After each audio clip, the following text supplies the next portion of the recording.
So, very good afternoon, everyone. In this video, I am going to discuss about what are biologicals and biosimilars. As you know, biological and biosimilars are different in terms of their regulations as compared to new chemical entities. So, what are biologicals? As per definitions, biologicals are the medicinal, therapeutic, diagnostic, preventive preparations composed or derived from living organisms. So, it's very important the product which we are deriving from the living organisms we call biologicals, and their spin-off particularly for the human use. And well-known examples of biologicals are, the serums, vaccines, antitoxins, blood antigens, blood components, your gene therapies, tissues. So these all are comes under categories of biologicals. And I hope you all knows about rituximab is the monoclonal antibodies used for the treatment of cancer, and it's also the antibodies are also the biologicals, and generic versions of the biologicals we call biosimilars. So many times students are confused among these two terms, what are biologicals and biosimilars. So just these are the generic versions of biologicals we call biosimilars. So, as per new drug clinical trial rule 2019, what are the similar biological? Similar biological means, or these biosimilar means a biological product which is similar in terms of that product should be similar in terms of quality, safety, efficacy to reference biological product licensed or approved in India, or any innovator product approved in ICH member countries. So that if it's means similar in terms of quality, safety, and efficacy with reference to reference biological product, so that you will consider, yes, this biological product is biosimilars, then you can put that product into a market. So for biologicals, there are for particularly for the biosimilars, there are a guidelines 2016 are there, and CDSCO and DVT have formulated a review committee on the genetic manipulations, that is we call RCGM. There are a so various committees. Your protocol has to be passed. If your protocol is particularly on biologicals or biosimilars, there is a committee of genetic engineering approval committee that we call GEAC, and it comes under Ministry of Environment and Forest. And this committee particularly review your protocol, particularly in view of environment. And there is another board or committees, IBSC, institutional biosafety committees.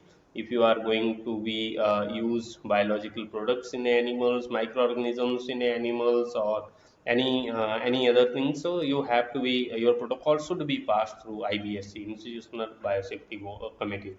So guideline in India regarding biologicals, you all know Drug and Cosmetic Act 1940 and its Rule 1945. So as new chemical entities are covered in this act and rules, so your biologicals are also covered in the same act and rules.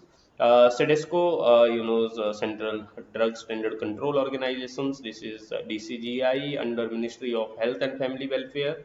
In 1989, notified under Environment Protection Act regarding these biological. 1986, there is a guideline for recombinant DNA safety 1990, and creating and generating clinical and preclinical database for recombinant DNA, all vaccine, diagnostic, and other biological guidelines 1999. And there is a guidelines and handbook of IBSC, Institutional Biosafety Committee 2011. There is a CEDESCO guidance for industries 2008, guidelines on similar biologicals on implemented in 2012. And as per schedule by, we have to be filled form 44 if we want to start a clinical trial or to get a market approvals in India. And in same form which we are using for a new chemical entities, we are using for biological products also. But as you know, recently this schedule Y is replaced with NDCT 2019, New Drug Clinical Trial Rule 2019. So as per rule, there are different forms which we have to be use for the applications to start a clinical trial or to get a market approvals. So, as I told, there are different committees. There are many committees related to biologicals, and there is a monitoring committee at state level. That committee we call State Biotechnology Coordination Committee. And the purpose of this committee is to inspect, investigate, and take putative actions in case of violations of statutory provisions through the State Pollution Control Board or the Director of Health. And these committees actually review periodically the safety and control measures which you will establish at various institutes, which are the institute particularly who are handling genetically modified organisms. So it acts as a just a nodal agency at the state levels. It will assess the damage, if any, due to release of the genetically modified organism, and take on site control measures. So this is actually the committee at the state level. So there is another committee related to biological, genetic engineering and appraisal committee. Earlier it's known as a genetic engineering approval committee. Now it's a genetic engineering appraisal committee (GEAC). And this committee is established under Ministry of Environment, Forest and Climate Change. And the purpose of this committee to appraise activity involving large scale use of hazardous microorganisms, genetically modified organisms, or cells in a research and industrial productions from environmental angle. It's very important. This committee will analyze your protocol with respect to what your biologicals could make an impact on the environment. So they are evaluations in such a particular point of view, and they appraise proposal relating to release of genetically modified organism and product into the environment, and how much they can affect. The committee or any person authorized by it has a power to take punitive actions under the Environment Protection Act 1986. And if you would like to get a more detailed information about these committees, you can just type in a Google's. This is a geacindia.gov.in index.aspx. So you will get to know about much more detail about this GEAC, Genetical Engineering Appraisal Committee. There is a, as I told, there is another committee, that is Institutional Biosafety Committee. And this committee, as its name indicates, this is constituted by all institutions who are handling or going to handle hazardous microorganism or genetically modified organisms. So the institutes who are conducting such type of research or planning to conduct such type of research, that institute should constitute this IBSC, Institutional Biosafety Committee. And this Institutional Biosafety Committee is required to be constituted by any persons, including research institutions handling hazardous microorganisms or genetically engineered organisms. IBSC is particularly responsible for ensuring biosafety on site along with initial review of applications. And finally, this IBSC give their recommendation to RCGM, right? So RCGM is actually under the Department of Biotechnology, Ministry of Science and Technology. And this committees particularly monitor the safety of ongoing research product activity involving genetically engineered organisms. And this committee composition is this committee should have representative of Department of Biotechnologies, ICMR, Indian Council of Agriculture Research, Council of Scientific and Industrial Research, and other expert in their individual capacities. So there is another committees. This is little bit high authority committee, that is we call recombinant DNA advisory committees, and its function in the Department of Biotechnology.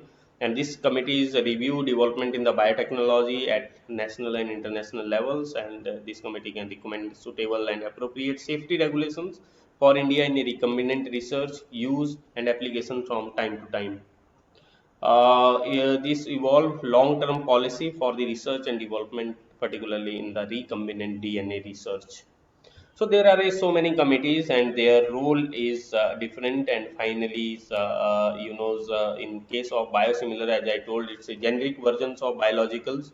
So from where you get information which product is going, which patent of particular product is going to expire. As you know, in case of new chemical entities, we are searching in a orange book, where we will get informations which innovator product patent is going to expire. And then other companies are thinking of to create generic version of that particular product. So in the Orange Book, you can also get information about biological, and there is a USFDA another book, that is a Purple Book, and this Purple Book list of licensed biological product with reference product exclusivity and biosimilarity or interchangeability evaluations. What are the different challenges in case of biologicals or biosimilars? You know, in biological, the biggest challenge today is its cost. You know, during the process of manufacturing, you need a highly sophisticated instrument as well as a lot of other things which are costly, and and finally your product cost is so high. Maybe many of you knows these antibodies which we are using in a cancers, they are so much costly, it's not affordable to all the patients.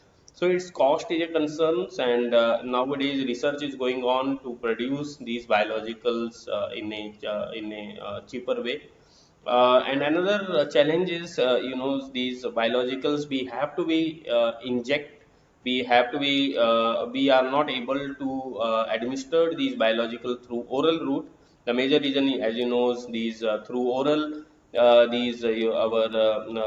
these metabolic enzymes, the GIT tract will destroy these biologicals, and that's why still we are not giving insulin through a oral route, and a lot of research is going on in this area also. But if we are something, if we are giving through injections, so patient compliance will decrease, because it's not possible to take injections in every day. So you need some expertise who will give the injection to the patient. So patient compliance is very poor.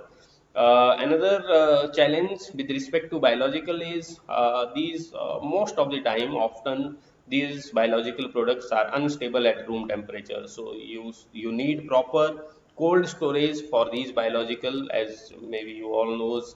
During the vaccines also is the one of the biological, you need proper storage systems. If you are not providing a proper storage systems, ultimately your qualities, your efficacies will be compromised.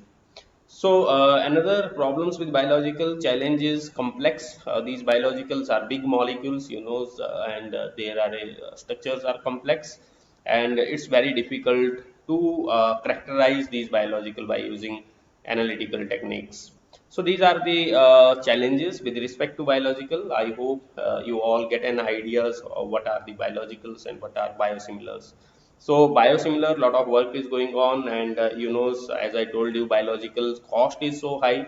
So if the product is patented, obviously its cost is much more. So that's why regulatory authorities are encouraging to create a biosimilars, so their cost will be decreased. And those biosimilars are just the generic versions of biologicals.